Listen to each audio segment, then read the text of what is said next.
అందులోనూ ఉమ్మడి కడప జిల్లా వేదికగా తెలుగుదేశం పార్టీ మహానాడు కార్యక్రమాన్ని నిర్వహించుకుంటా ఉంది. ఎందుకంటే ఉమ్మడి కడప జిల్లా అంటే వైఎస్ రాజశేఖర రెడ్డి గారు, వైఎస్ జగన్మోహన్ రెడ్డి గారుల కంచుకోట. వైఎస్ఆర్ కుటుంబం దాదాపు గత 40 సంవత్సరాల నుంచి ఉమ్మడి కడప జిల్లాని ఏలుతూ ఉంది. అయితే అవన్నీ కూడా బ్రేక్ చేయాలనే ఉద్దేశంతో తెలుగుదేశం పార్టీ ప్రతిష్టాత్మకంగా ఉమ్మడి కడప జిల్లాలో మహానాడు కార్యక్రమం నిర్వహించుకుంటుంది.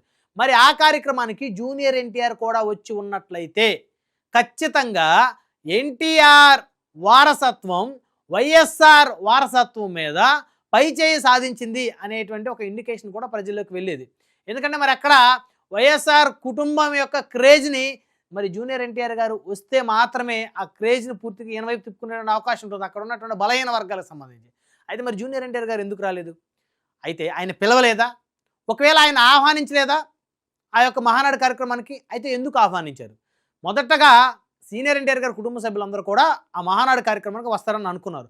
అఫ్కోర్స్ చాలామంది ఆయన కుటుంబ సభ్యులు వచ్చారు. సరే, రాజకీయాల్లో ఉన్న వాళ్ళు వచ్చారు, రాజకీయాల్లో లేని వారు కూడా వచ్చారు.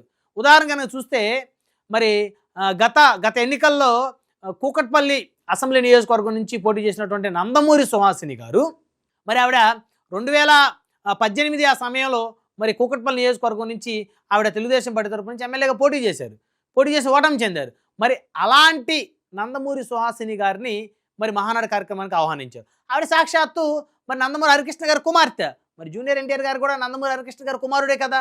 మరి ఆవిడని ఆహ్వానించి ఈయన ఎందుకు ఆహ్వానించలేదు? అంటే నందమూరి సుహాసిని గారితో పాటు జూనియర్ ఎన్టీఆర్ గారిని కూడా ఆహ్వానిస్తే ఈయనే కావాలని రాలేదా? ఒకవేళ రాకపోతే ఎందుకు రాలేదు? ఇవి రకరకాల ప్రశ్నలు మరి నందమూరి కుటుంబ అభిమానులు ఉత్పన్నమవుతా ఉన్న పరిస్థితి చాలా స్పష్టంగా కనపడతా ఉంది.